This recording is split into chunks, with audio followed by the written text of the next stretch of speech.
Hi everyone. I'm Mumu from Susan's family. Today, I'll teach you the knitting method for the Rhiannon bell sleeves top. For this electronic tutorial, you can search for susud.com on the website and check it out.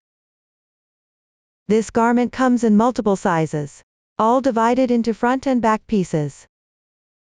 Sleeves, collar, and the bottom lace trim.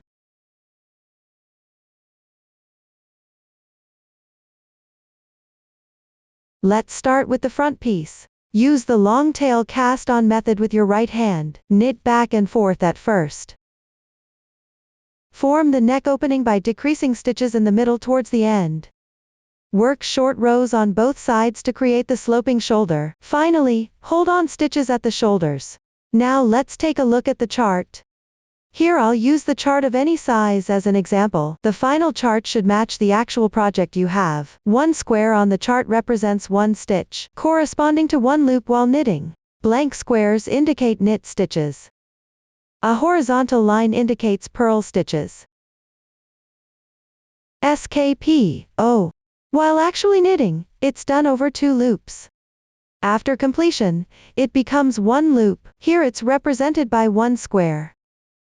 The K2TOG technique can also be understood in the same way. A circle represents a yarn over. A red V represents a double stitch. Represents short row knitting. Arrows indicate the direction of knitting. For the right side, always read the chart from right to left. For the wrong side, read the chart from left to right. Pay attention, on the wrong side, you need to knit for the purl stitches, and purl for the knit stitches. When working in rounds, always read the chart from right to left. Now please watch me demonstrate the specific knitting method. Start by casting on. Use the right hand long tail cast on method. For the specific knitting method, please refer to the video demonstration. Start with a long tail cast on. Before casting on, you need to leave a tail of a certain length, usually about 3 times the length of the piece. Refer to the chart for the exact length. Make a loose knot with the yarn tail.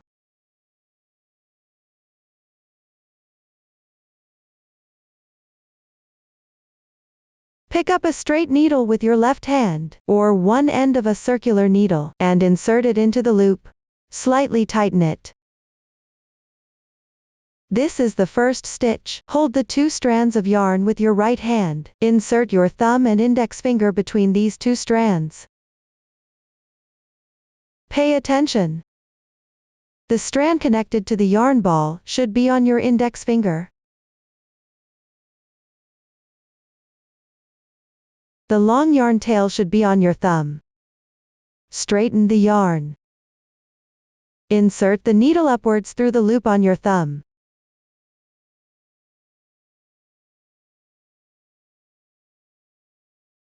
Then pick up the yarn from behind to front on your index finger. Pass the yarn through the loop on your thumb.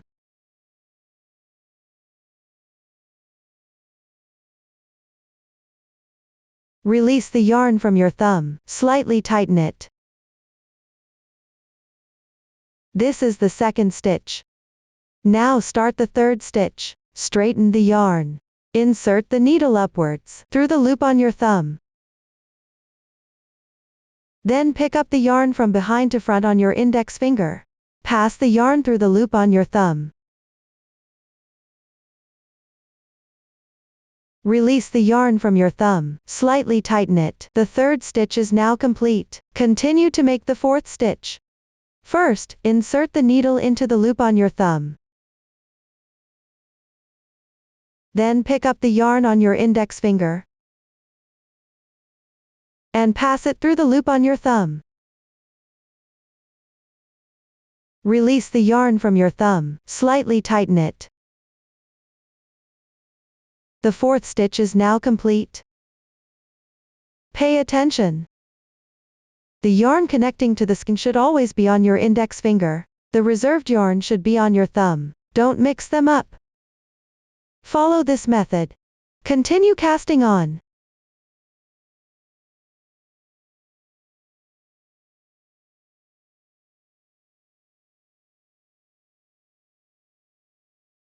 Cast on until you reach the required number of stitches.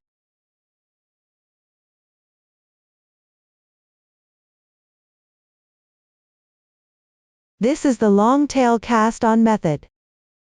After completing the cast on, proceed to work row 1 with the yarn. The number of stitches for the sample swatch is random. Read the chart from right to left. Here, all the stitch keys are for purl stitches. Correspondingly, you should purl stitches.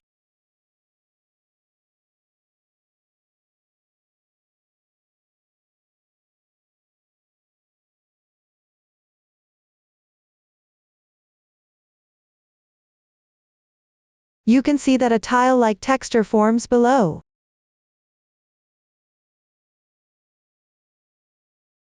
Continue and finish this row.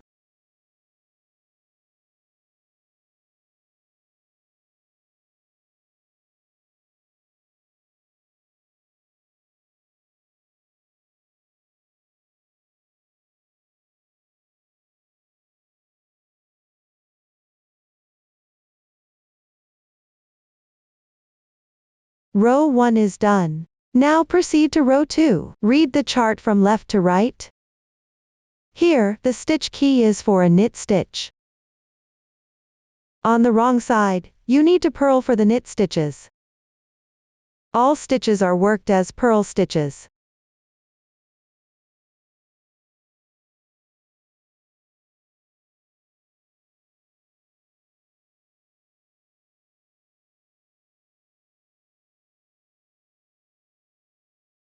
You can turn the fabric over to check.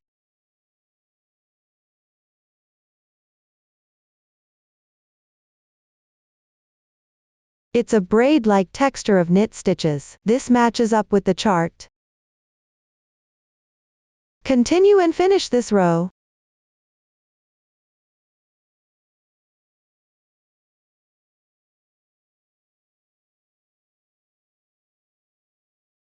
Row 2 is completed. Now move on to row 3. Here, the starting stitch patterns differ depending on the sizes. I'll demonstrate using the chart for the small size as an example. Start with 2 knit stitches.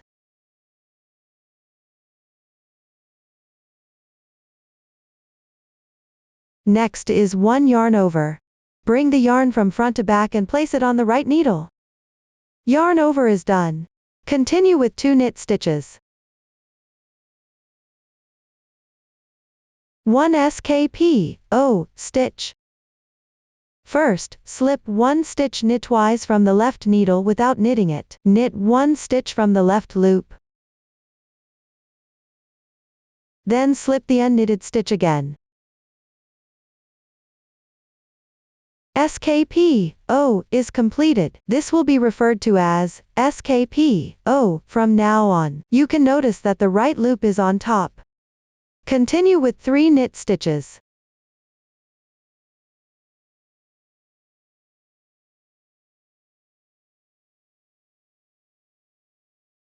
Then do 1 purl stitch.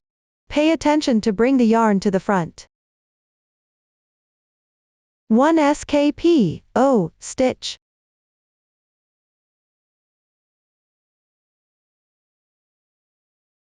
1 yarn over. Repeat these 2 stitches twice.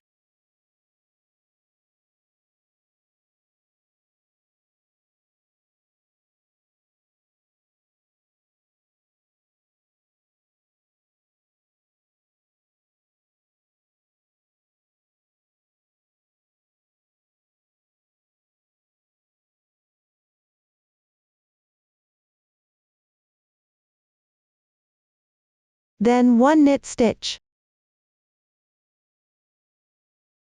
1 purl stitch. 1 yarn over. 2 knit stitches.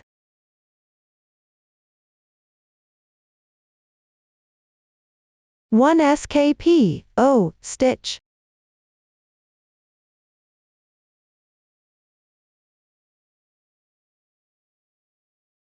3 knit stitches.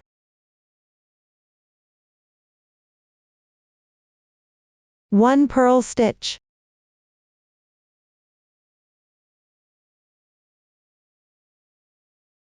You can see that, between the purl stitches textures are different patterns. From now on, repeat these 2 patterns.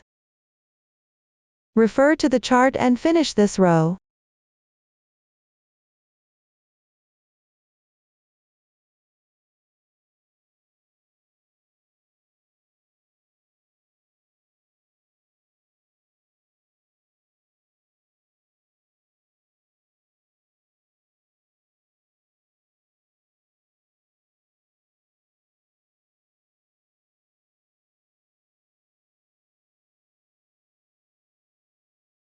For the ending, knit 2 stitches.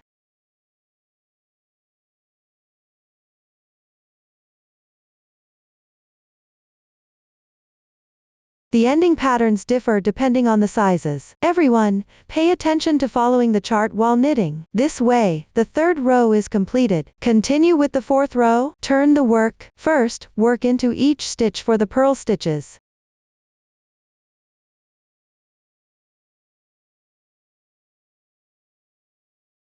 When you encounter a yarn over stitch, just purl it normally.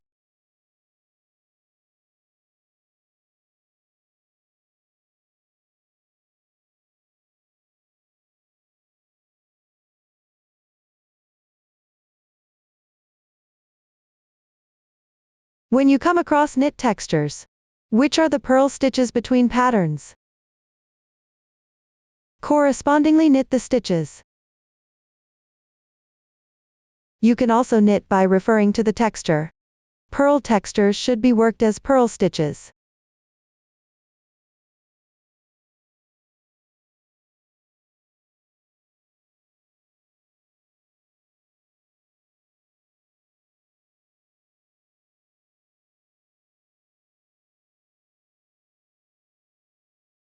Knit textures should be worked as knit stitches.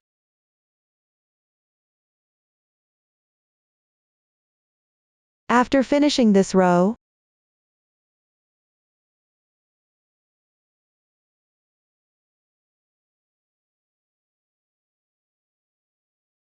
the 4th row is done. For the following 5th to 18th rows, work back and forth in the same way as the 3rd and 4th rows. Pay attention not to make mistakes on the positions of stitch clusters and yarn overs. Everyone, just follow the chart for knitting. Next, I will demonstrate the 19th row using a sample swatch. Refer to the chart for knitting. The stitch techniques are random in this sample. When you encounter a K2 tog, move the right needle from left to right, and pass through both loops at the same time.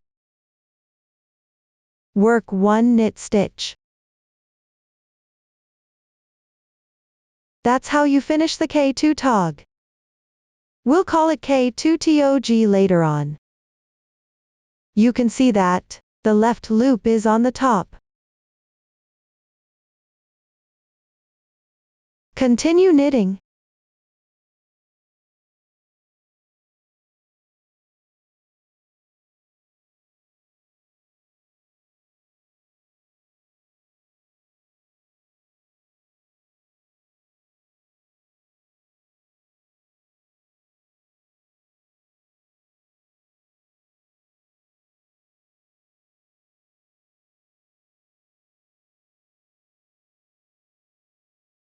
Pay attention to the purl stitch after yarn over. You need to bring the yarn to the front before purling.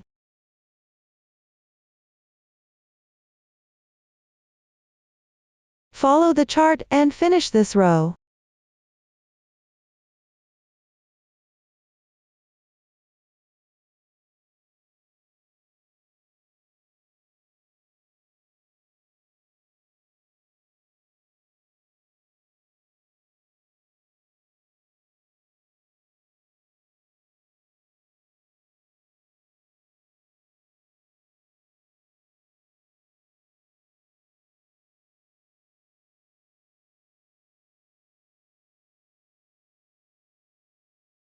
That's the end of row 19.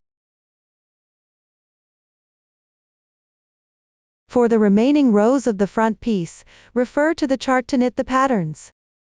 Finally, divide into the left shoulder and right shoulder sections. Use short rows to form the shoulder slope, and leave space for the neck opening. Note that the left and right here refer to the garment sides when worn. Let me briefly explain the knitting sequence. Start with the left shoulder. Decrease on the left side. Work even on the right side. Use short rows at the ending to form the sloping shoulder. Hold on at the end. Then join yarn and bind off for the neck opening. Knit the right shoulder. Decrease on the right side. Work even on the left side. Use short rows on the left side, at the ending to form the sloping shoulder. Hold on at the end. Next, I will explain the methods for binding off, decreasing, and holding on at the neck opening. And also the technique for short row knit. Everyone can learn the method first. Then combine it with the video. Refer to the chart. Complete this section of knitting. Please watch the demonstration. Let's learn a relatively common way to decrease stitches for the neckline. That is, decrease by binding off stitches. To create the required curve. Suppose this is the front neckline. Therefore, this side is the left shoulder. This side is the right shoulder. Sometimes, the shoulders require short rows. There are no short rows here. I will only explain the neckline decreases. Let's start with the left shoulder.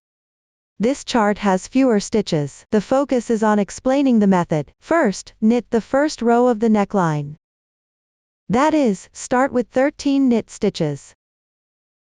If there are more stitches, you can use stitch markers first to separate these stitches before continuing. I have already finished the first row, the remaining loops are paused for now. Then work the second row. The second row is worked on the wrong side.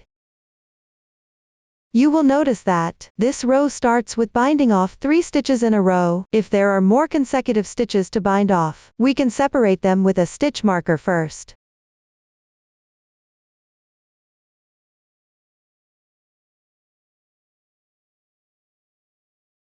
Start binding off the stitches. Begin with 1 slip stitch. Then make 1 purl stitch.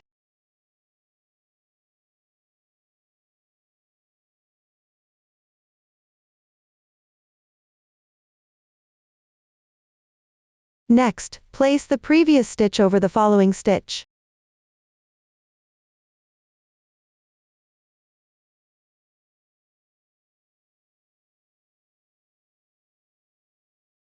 That's 1 stitch bound off. Continue with 1 purl stitch.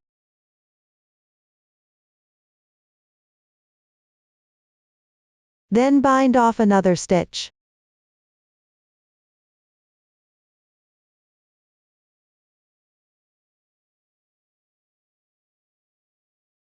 When there are no special instructions, on the wrong side, you just bind off purlwise. There is 1 stitch remaining to the right of the marker, which is the 3rd stitch loop. We need to bind off this stitch.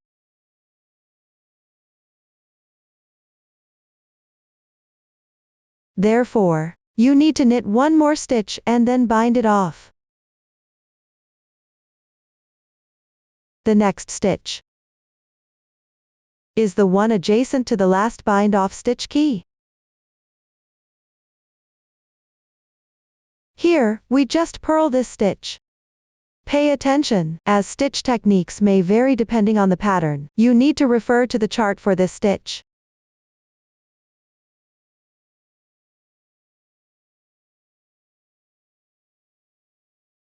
After finishing, bind off the 3rd stitch.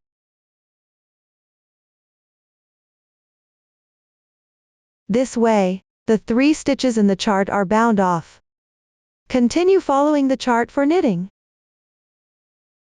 Note, the next step should start from the 2nd stitch next to the bind off stitch key. Before knitting, slightly tighten the yarn loop. to avoid any noticeable holes.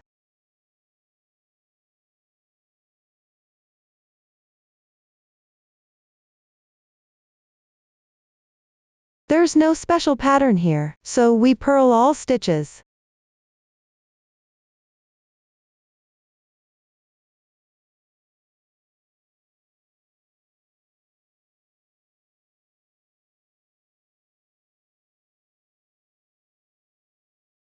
Now, that's it for row 2. Next, work row 3. Refer to the chart. Knit all stitches. I finished it. Continue with row 4. Here, just bind off 2 stitches at the beginning. The method is identical to row 1.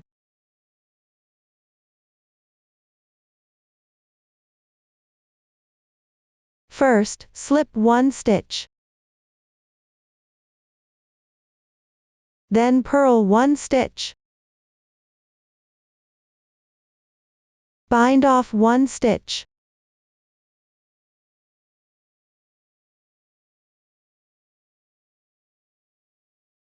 Continue with 1 purl stitch. Bind off 1 stitch.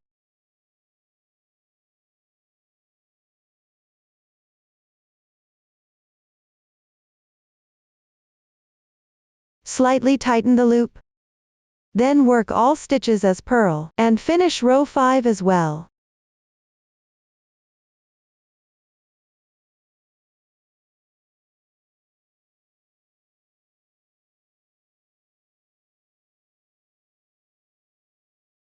Now, I've completed row 5.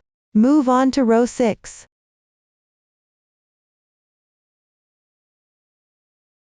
Here, just bind off 1 stitch at the beginning of the row. The method is identical to binding off the first stitch of row 1.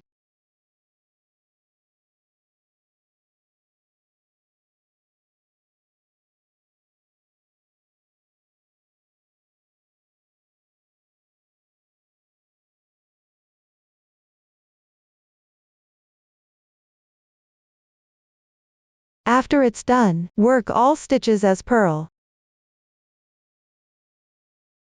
For the remaining rows 7 and 9, work all stitches as knit.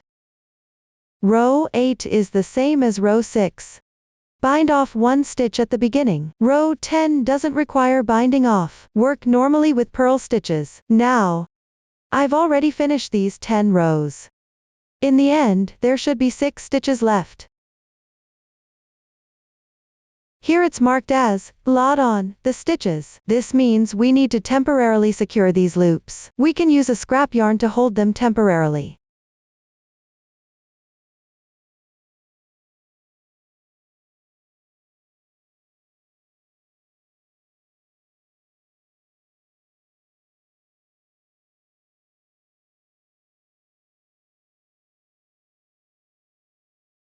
If there are no special requirements for the yarn tail, leave about 15 centimeters and cut it off. Pay attention to prevent the loops from slipping off. The left shoulder is now done. Next, work on the right shoulder. Before we start knitting, we need to bind off 9 stitches in the middle first. You can separate them with a stitch marker.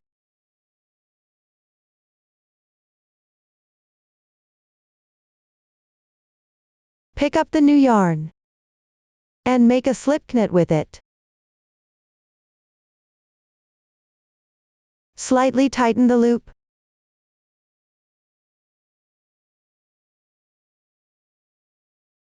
Then knit 2 stitches first.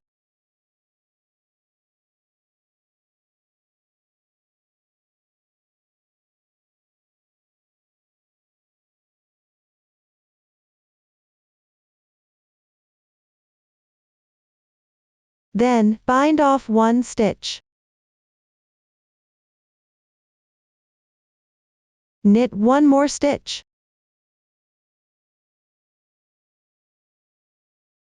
And bind off 1 stitch again. When there are no special instructions, on the right side, you bind off knitwise. Continue to bind off the remaining stitches.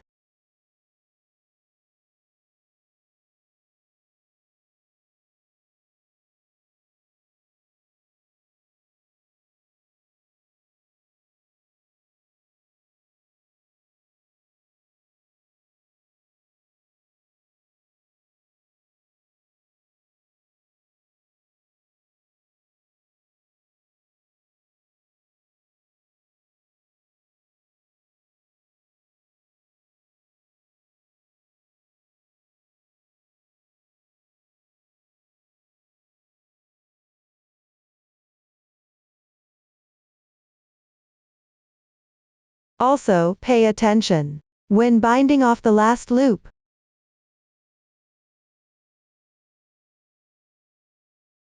This stitch you're knitting is the first stitch on the left of the bind off stitch key. You need to follow the chart for the corresponding stitch techniques. Here, we continue with knit stitches and bind off.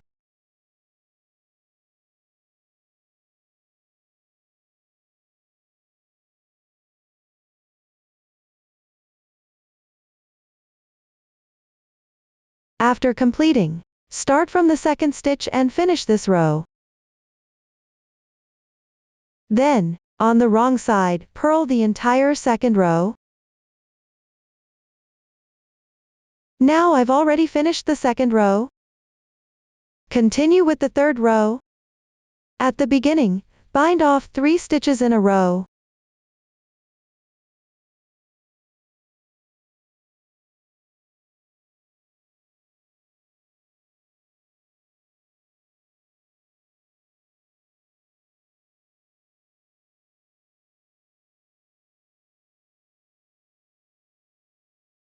You can start with 1 slip stitch and 1 knit stitch.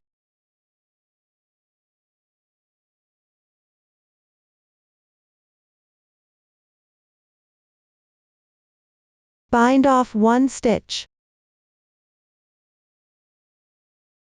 Continue binding off knitwise.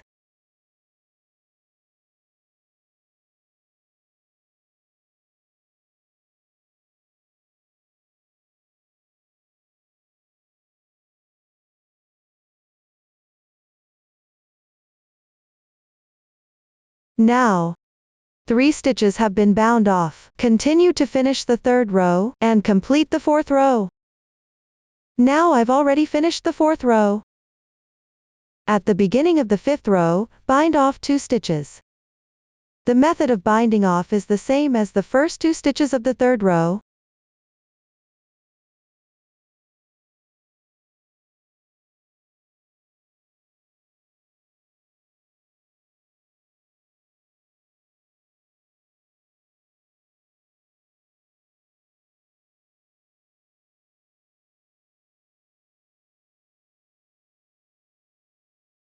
For the upcoming 7th and 9th rows, bind off 1 stitch at the beginning. The binding off method is identical to the first stitch of the third row.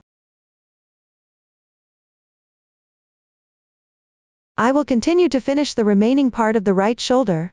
Now I've already completed the right shoulder. There should be 6 stitches left here, and temporarily secure these 6 stitches. This way, the method of decreasing stitches for this neckline has been explained. The short rows with held stitches. For example, on this side of the first row, I short row 5 stitches. That means knit normally until there are 5 stitches left. Then stop knitting. Here, I've finished the first row. Turn the work. Continue with the second row.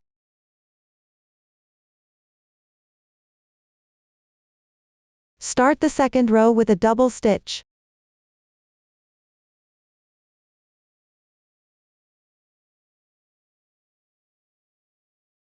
Regardless of the stitch technique, make sure to place the yarn above the right needle. Slip the first stitch. Then pull tight the yarn. If the next stitch is a purl stitch, you need to wrap the yarn. Wrap it above before continuing to work. If the next stitch is a knit stitch, just knit it directly. Here, I'm purling on the wrong side.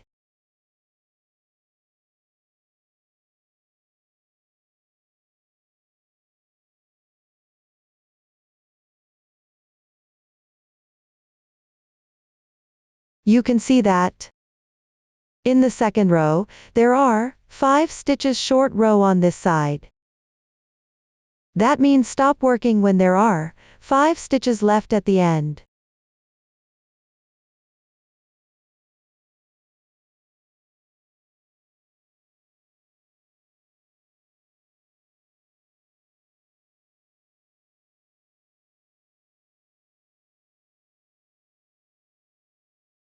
After completing it, turn the work. Continue with the third row. Start with a double stitch. That means slip it purlwise. Tighten the yarn. If the next stitch is a purl stitch, wrap the yarn again. Wrap it above before continuing to work. If the next stitch is a knit stitch, just knit it directly.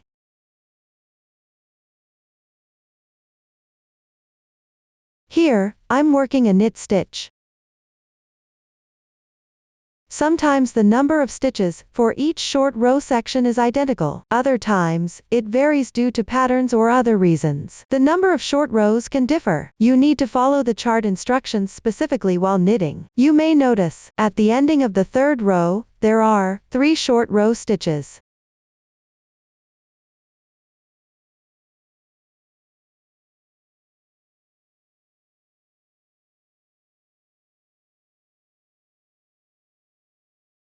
Pay attention. The double stitch counts as 1 stitch. That means you skip these 3 stitches without knitting them.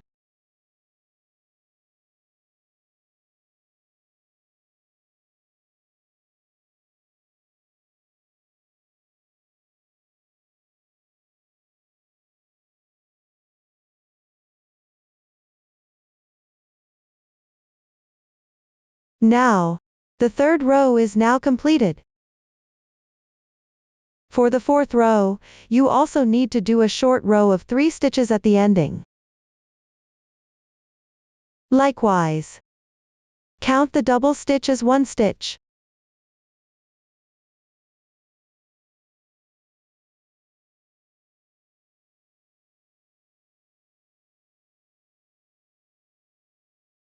After each short row, start with a double stitch.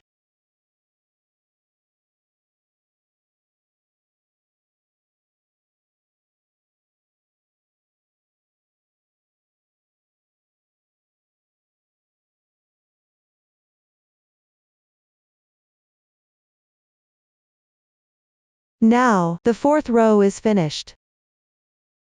Sometimes, while doing short rows, you also need to shape the neckline in the middle. You can actually follow the chart while knitting. I will continue to finish the rows that require short rows in this chart. Now, I have completed it. After completing the short rows,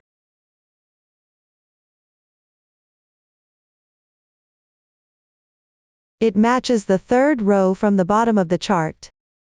Next, you need to eliminate the row offset, that is, row 9 here. Start by eliminate offset on this side.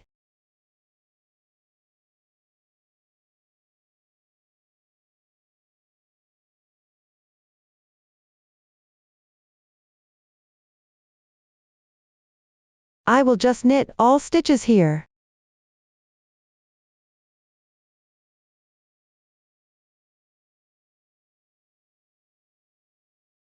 When you encounter a double stitch, treat it as 1 stitch and knit it.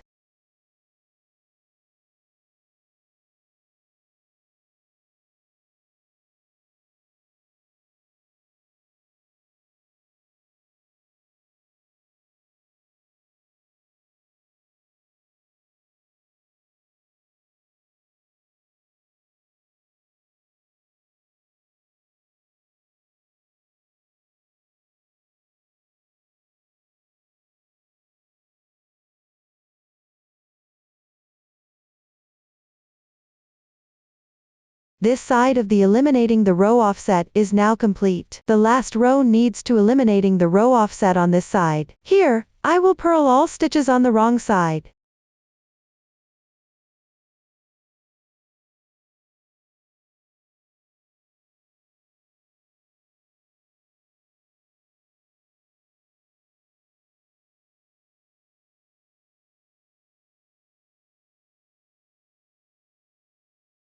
When you encounter a double stitch, treat it as one stitch and purl it.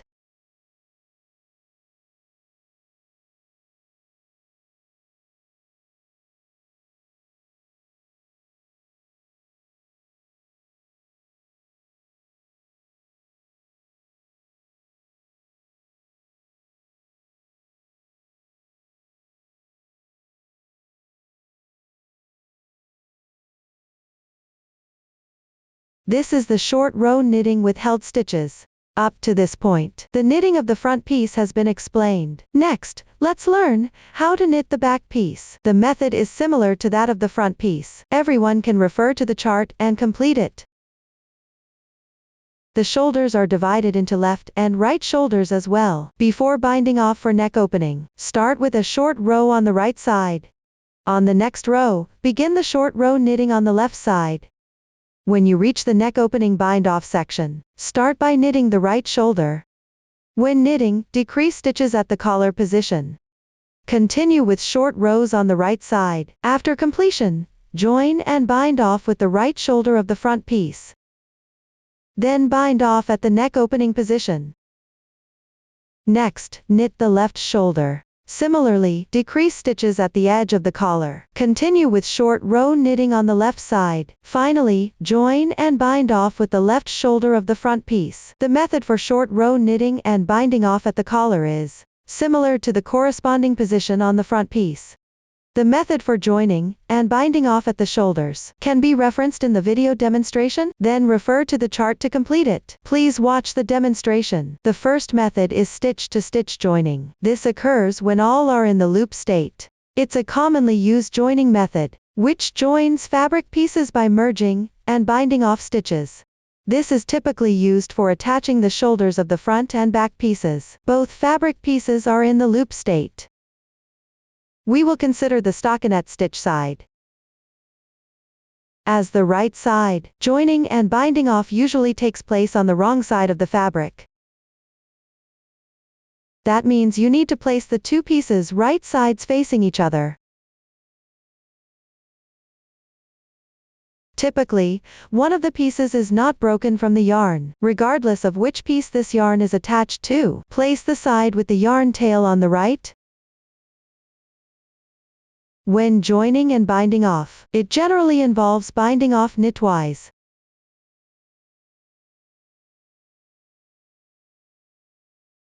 This means passing through loops of both fabric pieces simultaneously. Work the knit stitch and bind off.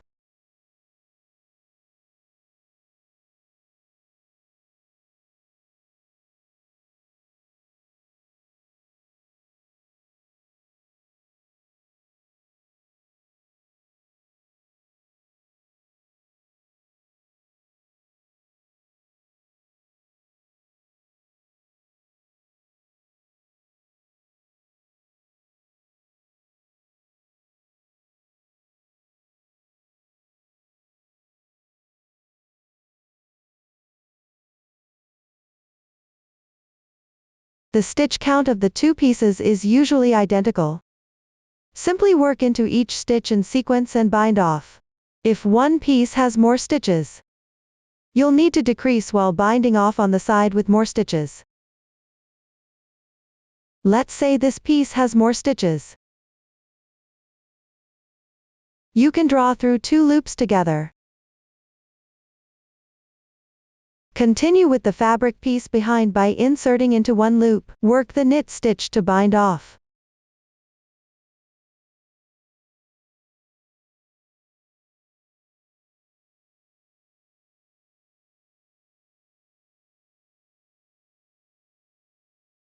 If the back piece has more stitches, then draw through the back piece two loops together. Work the knit stitch to bind off.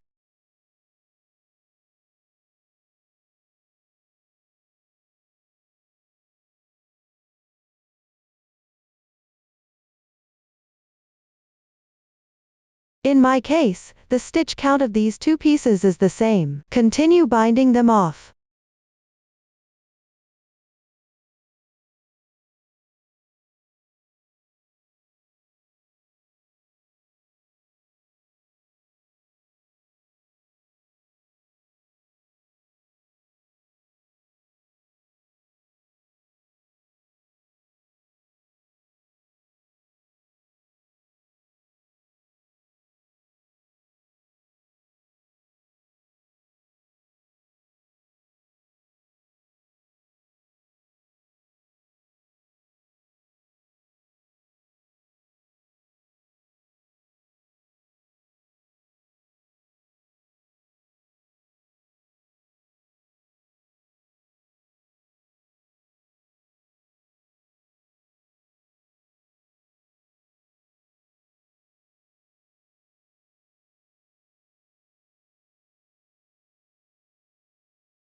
Tie the yarn tail and tuck it in.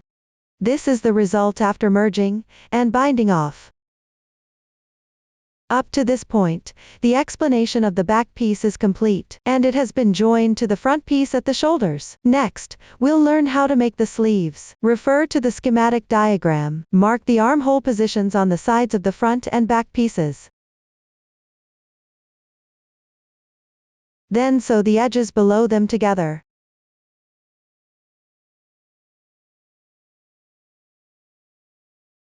After that, pick up stitches around the armhole, and work in rounds to create the sleeves. Use the row-to-row joining method for the side edges of the front and back pieces. Pick up one stitch in each space along the edge to create this texture. For detailed instructions, please refer to the demonstration. Next, we'll learn the row-to-row joining method. We usually use the invisible sewing method as well. When sewing, pick up the horizontal carried yarns along the edges. Let's start by getting familiar with the fabric piece. First, locate the first stitch on the edge. The first stitch on the edge typically has 4 possible situations. The first one is a slip stitch. That means you slip it along the texture without working it, forming a large braid. The second type is also a slip stitch. But when doing the slip stitch, slip knitwise for purl texture, purlwise for knit texture, creating a knot like this. The third type involves working every row. Usually, you knit on the right side, and purl on the wrong side, forming small braids like these.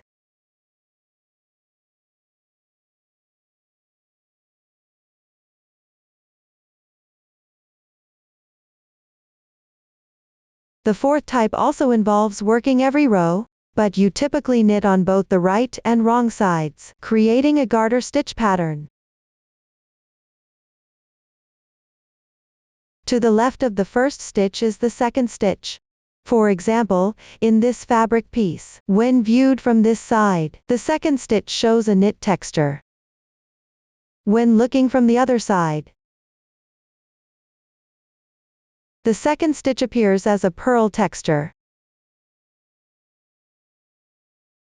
Whether the second stitch is a knit texture or a purl texture, you can notice that the loops are all oriented.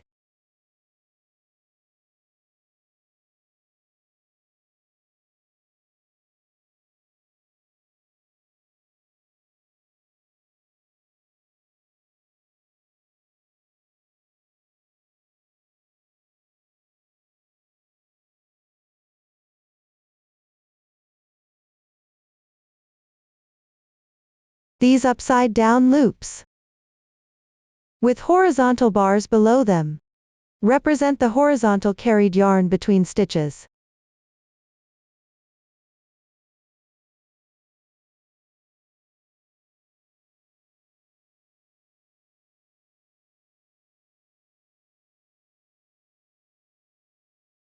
It's the same on this side as well.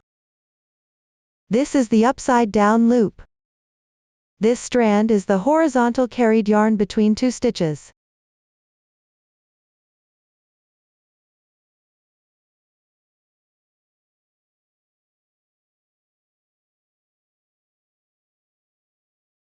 The edge with garter stitch is also the same. This here is the second stitch.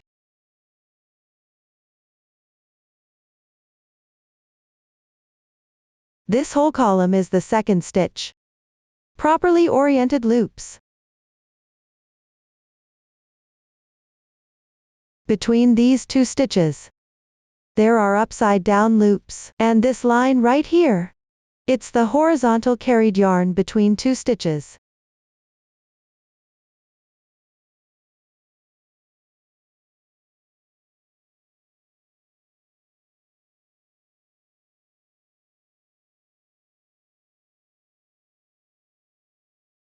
The edge is a slip stitch, likewise.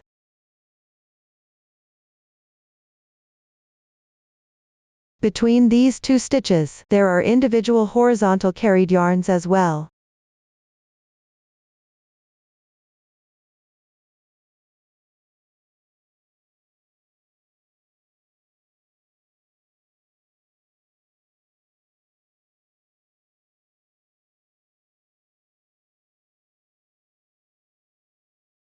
No matter which kind, one carried yarn roughly corresponds to one row. Before sewing together, you can first weave in the yarn tails on the wrong side, and tie a knot to secure it. I won't hide it here for demonstration.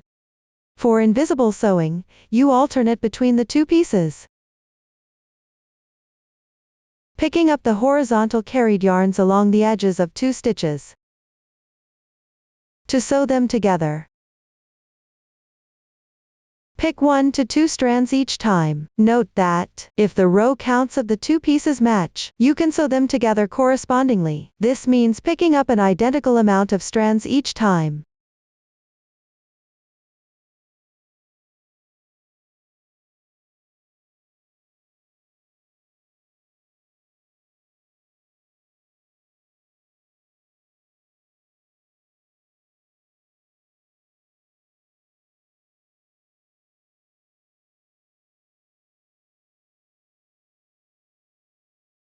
Always insert the needle where you last pulled out.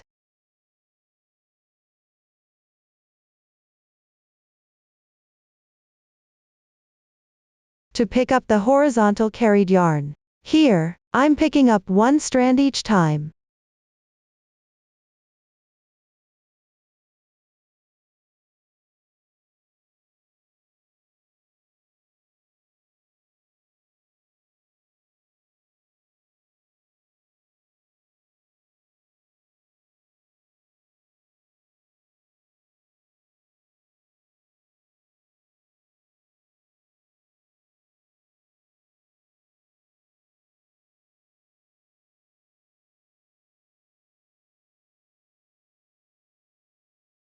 After sewing a few stitches, slightly tighten the yarn.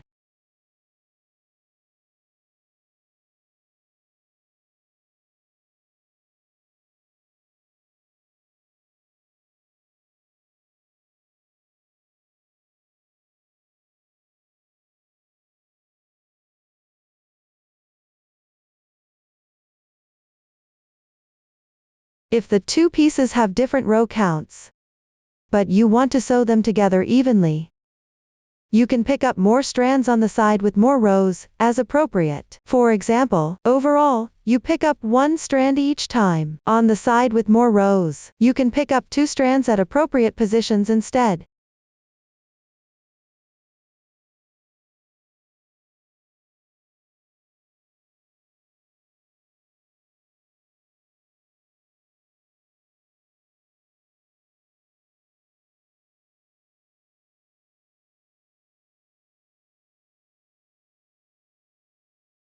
Here, the two pieces have identical row counts. I'll continue and finish sewing them together.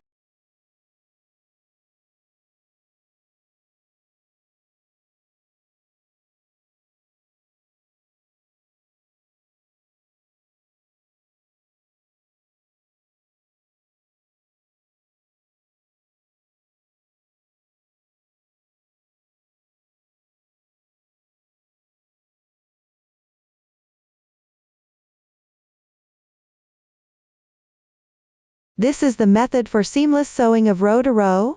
After completing the seam, pick up stitches at the armhole position to work the sleeve body. The specific method for picking up stitches and working in rounds with straight needles can refer to the demonstration in the video. Combine it with the chart for knitting. First, pick up stitches at the armhole position. Here, I'll demonstrate using a small sample. Take one straight needle. You can see that between two stitches on the edge of the fabric piece, there is a hole like this. One row corresponds to one hole. Start picking up the holes from the side of the underarm seam position. The specific stitch picking pattern can be referenced from the chart. Just pick up the corresponding number of stitches evenly. Pay attention to sticking closely to the sewing position when starting. Prevent large gaps from forming under the arm.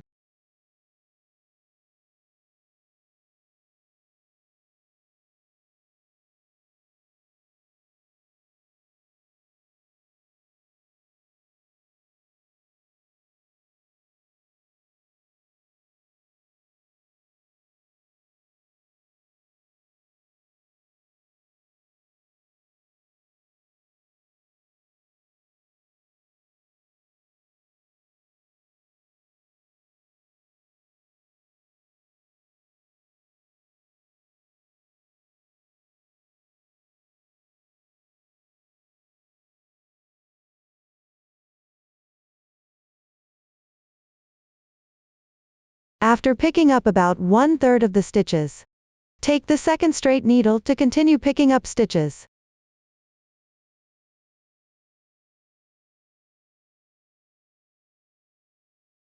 Be mindful to tighten at the junction.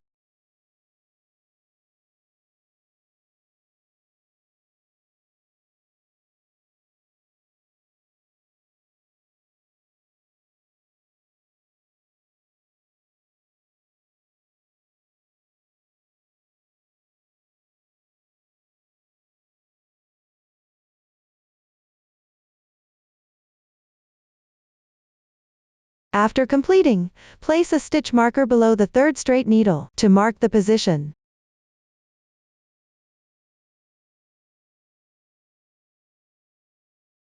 Finish knitting all the loops on this straight needle, which indicates the end of the entire round.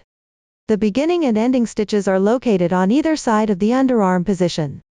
That's how you complete picking up the stitches. Continue with the first round of knitting. Take the fourth needle and work the corresponding stitch techniques in rounds. The stitch patterns for this sample are random here. For specifics, please refer to the chart.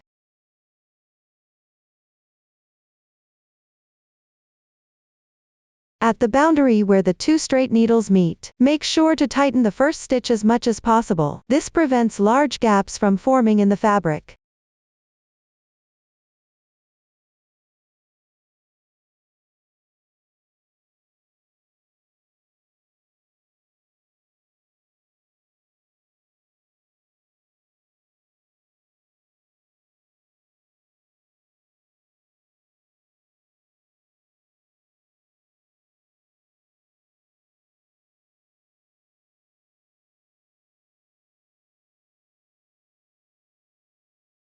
Complete the loops on the knitting needle marked by the stitch marker. The first round of the sleeve body is now completed. After completing the first round, continue with the following rounds for the sleeve body while referring to the chart. Pay attention to increasing stitches at the corresponding rounds. Be sure to check the number of stitches after each increase. Finally, proceed with binding off. Make sure to leave a little yarn tail at the end. Sew together the joining edges neatly. For specific details on how to bind off, please see the demonstration.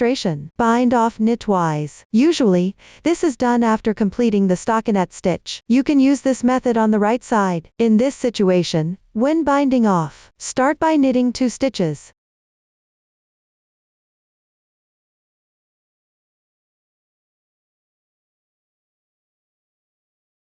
Then pick up the first stitch with the left needle and pass it over the second stitch.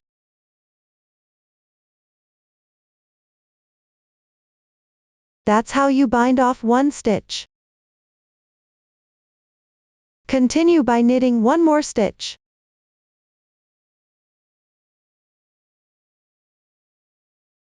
Then pick up the first stitch with the left needle again. And pass it over the second stitch. That's how you bind off another stitch. I'll continue binding them off. Each time, bind off knitwise.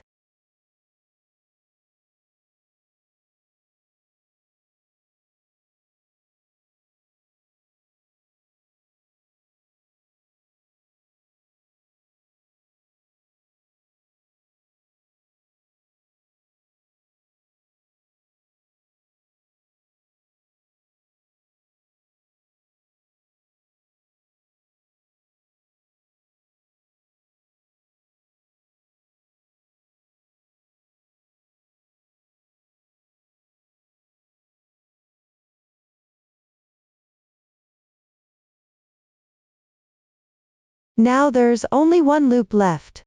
Enlarge the loop. Then leave a tail and fasten off the yarn. The tail length depends on the specific situation of the fabric. Usually, leaving about 10 centimeters is enough. Pass the yarn tail through the loop. Pull tight.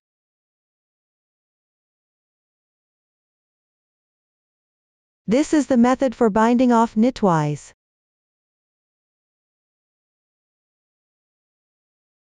No matter which bind-off method you use, the way to secure the yarn tail at the end can refer to the demonstration here, and after everything is completely finished, if you haven't specifically reserved a long tail for sewing.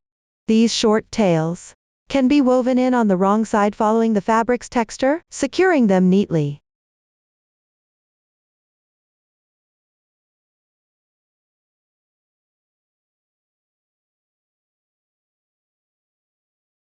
Try not to affect the right side texture as much as possible.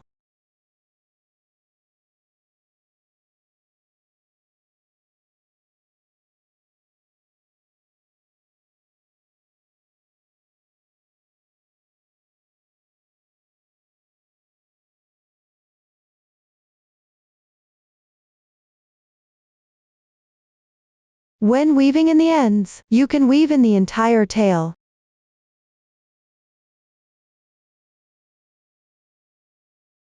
Up to this point, the explanation for the sleeves is complete. Next, we'll learn about the collar. Pick up stitches around the neck opening on both the front and back pieces. Then knit in rounds. The exact number of stitches picked up for each section can refer to the chart. Use straight needles for knitting. Everyone, refer to the chart to complete it. Finally, bind off the stitches. The method is the same as the one used for binding off the sleeves. Everyone, go ahead and complete it. With that, the explanation for the collar is finished. Lastly, we'll learn how to make the bottom lace trim. Knit in rounds around the edges where the cast on of both the front and back pieces are. Watch as I demonstrate the exact technique. Here, I'm using a sample swatch for the demonstration. First, at the cast on, pick up the hole below the two crossed strands of yarn. Pick up stitches corresponding one by one.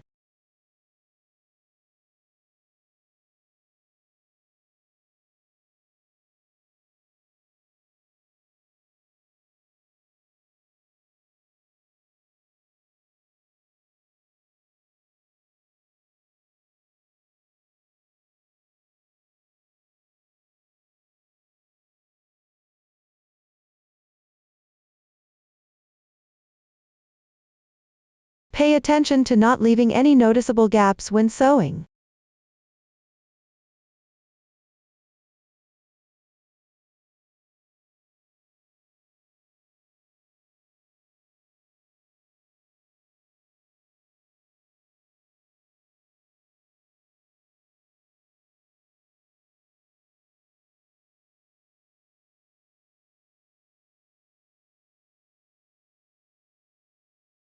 After completing the picking up of stitches, we'll start knitting the lace trim.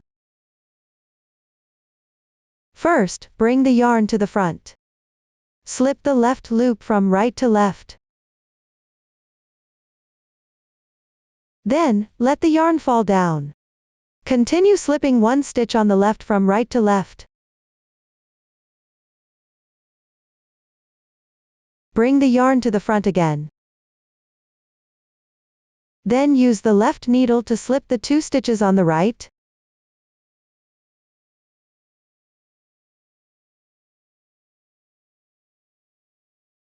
Bring the yarn to the back. Combine 2 loops on the left and knit them together.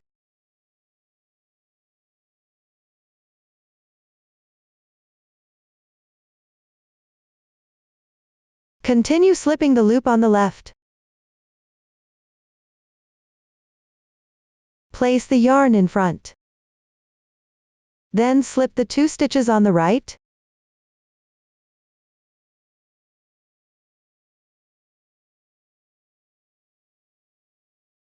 Let the yarn drop down. Knit these 2 stitches together.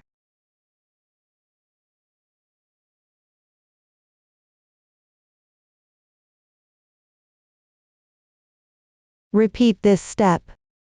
Slip the stitch on the left. Bring the yarn to the front. Then slip the 2 loops on the right.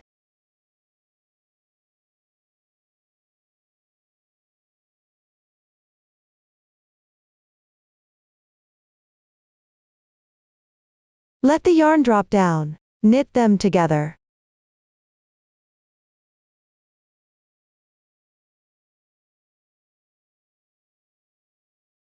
Continue with this method to finish the round.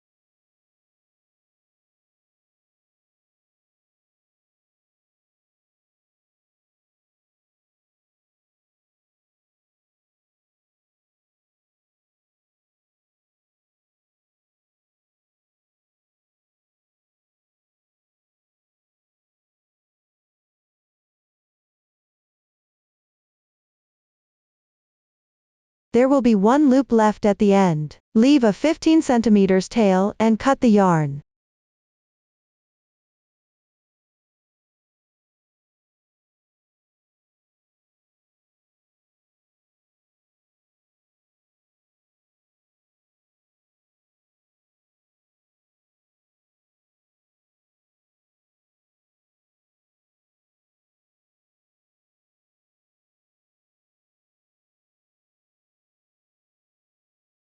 Sew the ending edge neatly.